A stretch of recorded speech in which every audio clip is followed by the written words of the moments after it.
ہمارے ہاں عموماً ایک تاثر یہ پایا جاتا ہے کہ لوگ کہتے ہیں کہ فلاں بندہ بولنے کا بڑا سخت ہے، کیوں؟ کہ جی وہ کھرا آدمی ہے۔ اور ہم لوگ یہ کہتے ہیں کہ جو سچ ہوتا ہے وہ کڑوا ہوتا ہے، اور ہم ساتھ یہ بھی کہہ دیتے ہیں کہ جو سچا ہوتا ہے وہ کھردرا ہوتا ہے۔ یعنی ہم نے یہ ایک اصول بنا دیا کہ جس بندے نے کھری بات کرنی ہے نا، اس نے سخت لہجے میں ہی کرنی، اس نے ایسی سختی میں کرنی ہے کہ مطلب اگلے کے جو ہے نا وہ کان پھاڑ دے گا یا اس کو پریشان کر کے رکھ دے گا۔ دوستو، سچ بولنے کے لیے کھردرا ہونا کوئی ضروری نہیں ہے۔ سچ بولنے کے لیے تمہارے لہجے کا اس کے اندر اکھڑ پن ہونا یہ کوئی ضروری نہیں ہے۔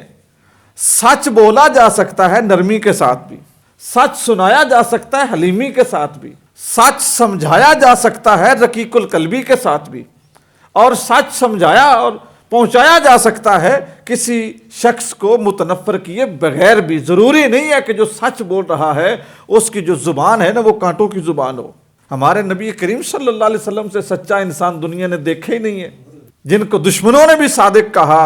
امین کہا، سچا کہا۔ لیکن کیا ہمیں کوئی ایک بھی حدیث ایسی ملتی ہے، کوئی ایک بھی واقعہ ایسا ملتا ہے کہ نبی کریم صلی اللہ علیہ وسلم نے سچ بولا، سچ سمجھایا تو حضور کا لہجہ ایسا تھا کہ اگلے کا دل ٹوٹ گیا، اس کو پریشان کر کے رکھ دیا؟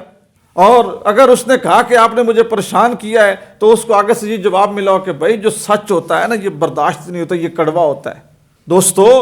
مسلمان کی تو زبان ہی سچی ہوتی ہے، وہ بولتے ہی سچ ہے، نصیحت کرتا ہے، اور نصیحت کرنے کے لیے زبان کا سخت ہونا ضروری نہیں ہے، زبان کا نرم ہونا ضروری ہے۔ اگر آپ کسی کو سخت لہجے میں نصیحت کرتے ہیں نا، تو وہ آپ کی نصیحت کو نصیحت نہیں سمجھے گا، بے عزتی سمجھے گا۔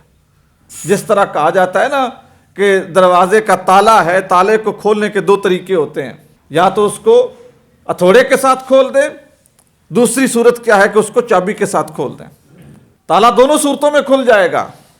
ہتھوڑا ماریں گے پھر بھی کھل جائے گا، چابی لگائیں گے پھر بھی کھل جائے گا۔ لیکن ایک مسئلہ بڑا مختلف ہے، وہ یہ ہے کہ جو تالا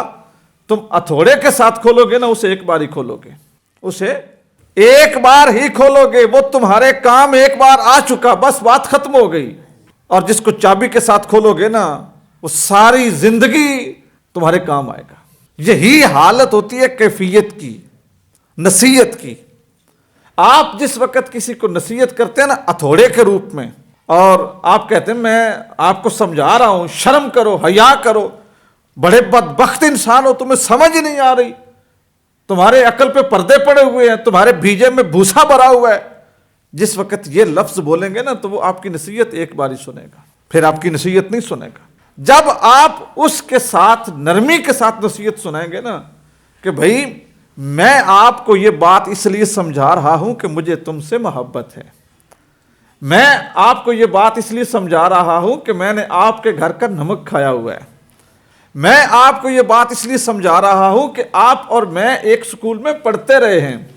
میں آپ کو یہ بات اس لیے سمجھا رہا ہوں کہ آپ کی اور میری گلی ایک ہے، میں یہ بات آپ کو اس لیے سمجھا رہا ہوں کہ تیرا اور میرا خاندان ایک ہے، ہماری عزت ایک ہے، ہماری پگ ایک ہے۔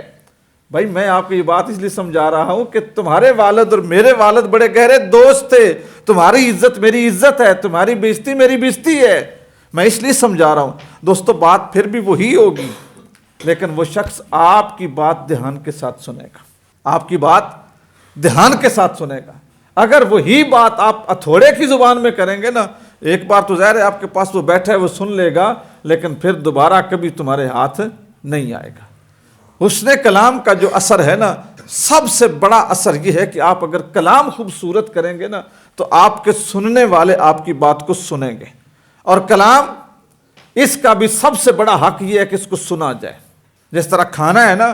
کھانے کا پہلا حق یہ ہے کہ اس کو ادب کے ساتھ، محبت کے ساتھ اور رغبت کے ساتھ کھایا جائے۔ اگر کوئی شخص اس کو رغبت کے ساتھ چبا چبا کے شوق کے ساتھ کھاتا ہے نا تو وہ کھانا کھانے والے کو وہ کھانا بھی دعا دیتا ہے۔ اسی طرح لباس ہے، لباس کا حق یہ ہے کہ اس کو پہنا جائے، ستھرا رکھا جائے، اس کو دھویا جائے، وہ پاک ہو اور اس کو ستر پوشی کے لیے استعمال کیا جائے نیک نیتی کے ساتھ۔ اس طرح اگر وہ لباس کا حق ادا کرتا ہے نا، وہ لباس بھی اس شخص کے لیے دعا کرتا ہے کہ یا اللہ تو نے ایسے شخص کے مجھے سپرد کیا جس نے میرا حق ادا کیا۔ اسی طرح کلام کی طاقت ہے، بولنے کو سارے لوگ بولتے ہیں، 3 سال کا بچہ بولنا شروع کر دیتا ہے اور مرتے دم تک بندہ بولتا ہی رہتا ہے، لیکن کچھ خاص لوگ ہیں جو اللہ تعالیٰ کی اس نعمت کا حق ادا کرتے ہیں جس کا نام زبان ہے۔